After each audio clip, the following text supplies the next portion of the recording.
کہ مومن کی عید، ولی کی عید، مقرب کی عید دنوں سے نہیں آتی، مہینوں سے نہیں آتی، صبح و شام سے اس کا پہچان کا تعلق نہیں۔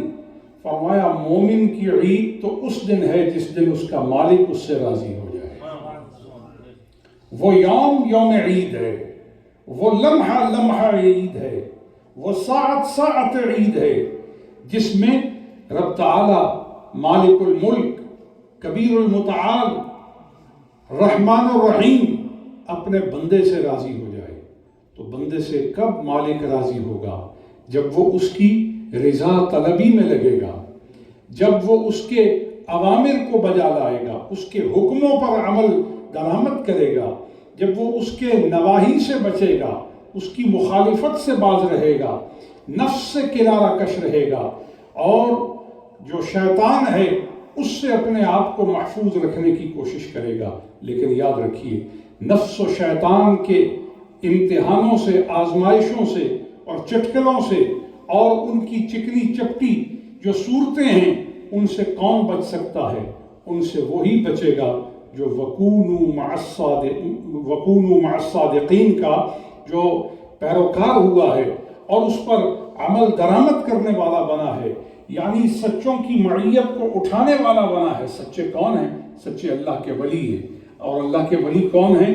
اللہ کے ولی قرآن والے ہیں، اللہ کے ولی حدیث والے ہیں، اللہ کے ولی 5 وقت کی نماز کے ساتھ تہجد بجا لانے والے ہیں۔ اللہ کے ولی وہ ہیں جنہیں رب تعالیٰ نے دولت علم قرآن عطا فرمایا ہے۔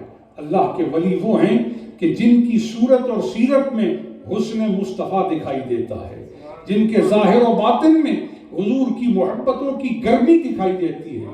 اور یہ اللہ کے ولی وہ ہیں کہ جن کی صحبت میں گناہگار آنے کے بعد گناہگار فاسق اور فاجر نہ رہیں، بلکہ ان کی صحبت میں آنے کے بعد وہ صالحین اور ابرار کی صفوں میں شامل ہو جائیں، وہ متقین کی صفوں میں شامل ہو جائیں، اور انہیں چپ و راست میں، زیر و بم میں، تہ و بالا میں، کائنات کی ہر چیز میں، درختوں میں، پتھروں میں، انسانوں میں، آسمانوں میں، زمینوں میں، دریاؤں میں، بہار میں، خزاں میں، سردی میں، گرمی میں قدرت کے آثار اور نشانات دکھائی دیں، اور وہ ان نشانات سے، ان نشانیوں سے، ان دلالتوں سے اپنے رب تک پہنچنے میں غلطی سے بچ کر کمال کا پورا حصہ حاصل کرنے میں کامیاب ہو جائیں۔